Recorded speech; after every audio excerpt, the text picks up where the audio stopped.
to address old people like me, because we are spent already. Either you vote for the young Nigerians to be relevant in the Nigerian political history, or you vote for you to be irrelevant. The level of interference by the Obama's government was very overwhelming. It's not as if I couldn't have won the election even with that.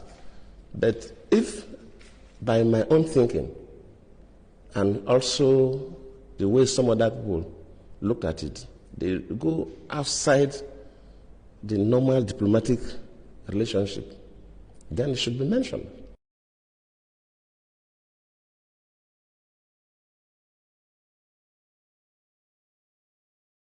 Sending that person to Nigeria at the eve of election, after Obama even issued a statement directing Nigerians to vote for the next chapter, that tells you something. And we should not sweep these things under the carpet. If a foreign country, or the African country, or even America or any other country interferes with our own elections, we should mention it.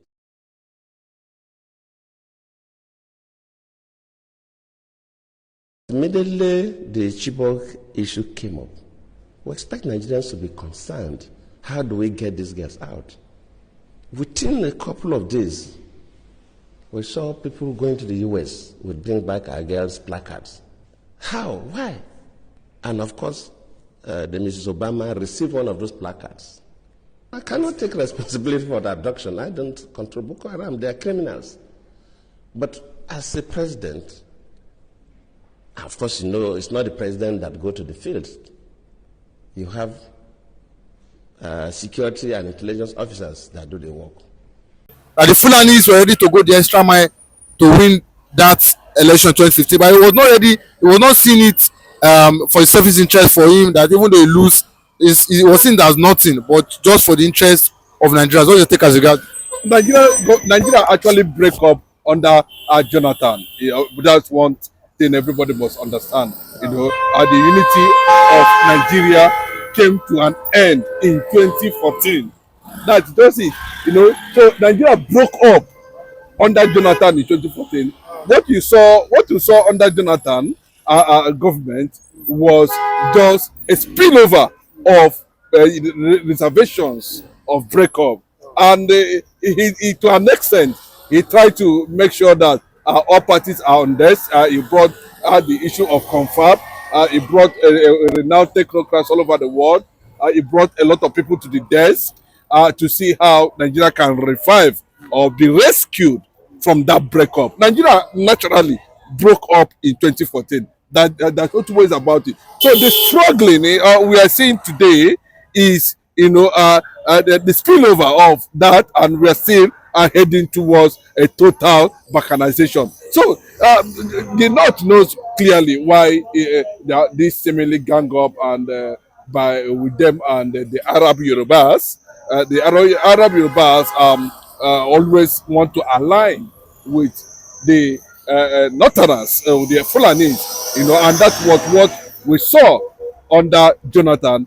You know, the Fulanis knew what was going on, and Jonathan gave them options of continuity as a nation, you know, but they felt otherwise, and that's one of the problem they are having now. The era of Obama has gone. The era of Biden, whom they see as their personal and individual allies, as at that time, you know, their government has come to an end completely. So another government is there in the US. So that support and that, you know, alliance has finally collapsed, especially coming from the US, and the role Obama played in trying to destabilize. He actually did, you know, destabilize Jonathan's government. If you can be able to go back and read Jonathan's book, you know, The Transition Hours, you will discover a lot of things.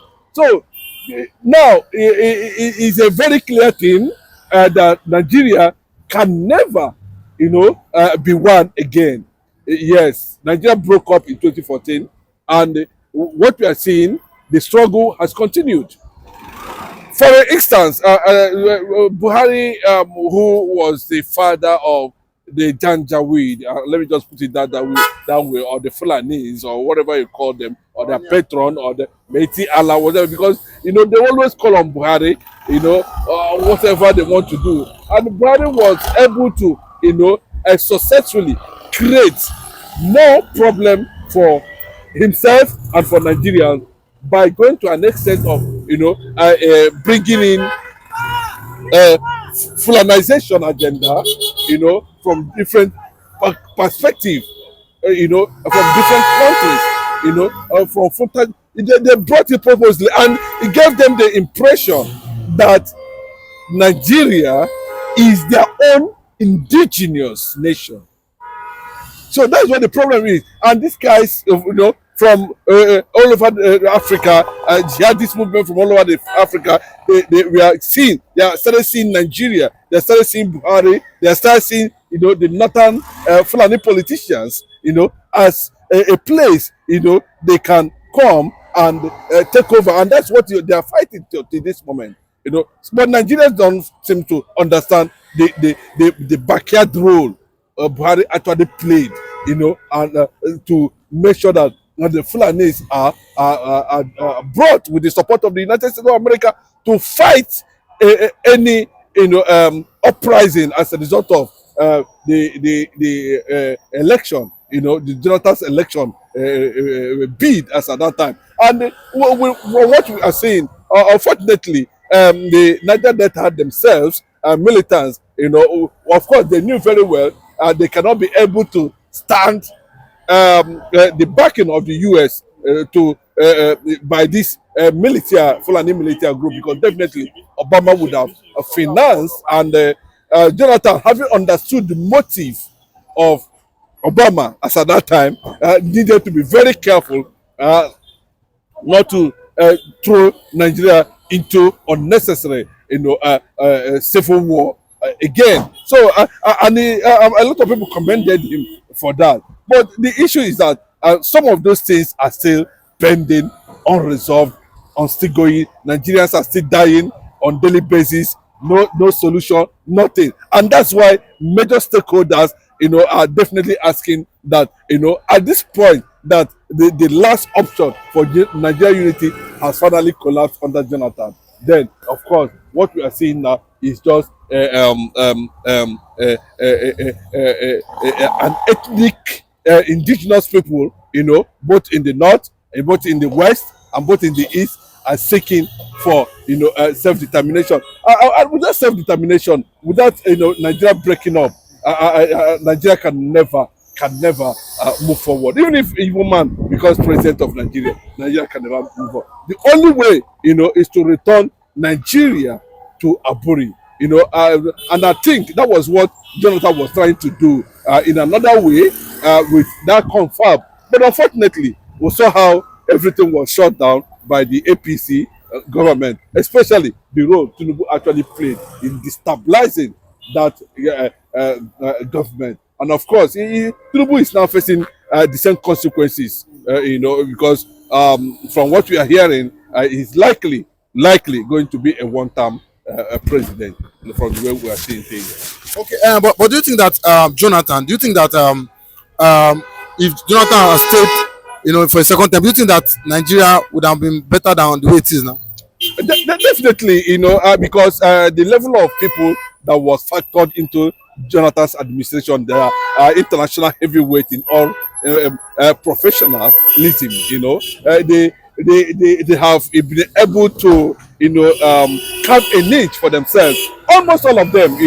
I think the one that's still outstanding till this moment is Okonjo-Iweala. The role he played even though Jonathan was not able to use his level as the president to consolidate on his powers to remain there, but he allowed it slip out of his hand, unnecessarily, and Nigerians have been suffering massively since then. Nigeria would have gotten to an extent of economic stability, political stability, and security stability too. Because we saw that what was happening under Jonathan, the insecurity created right from Chibok, UN, United Nations bombing, kidnapping of, busting of school children and others was a calculated gangsterism, political gangsterism against Jonathan by the Fulani emirs and governors from the north, just to weaken his resolve to stand the pressure of returning to office. So, to an extent, maybe by now we should have been talking about a different thing. Nigeria would have seen the reason for unity, But the coming of Buhari, cracked, brought more, division. The coming of APC brought more, reservation. People are beginning to question and hate Nigeria as a nation. So that is what it is. It will be an opportunity for Nigeria to continue to breathe and see how they continue to see how they can finalize what it means to be a nation. Jonathan said it on several occasions, that Nigeria is not yet a nation, not less of being a country. Nigeria is simply a jungle and a zoo, where people eat human beings, people eat, and just like, we are humans who eat humans. That's the nature of it. But I can tell you, without any reservation, Nigeria is heading for breakup because people have lost interest on why they should be a Nigerian in the first place.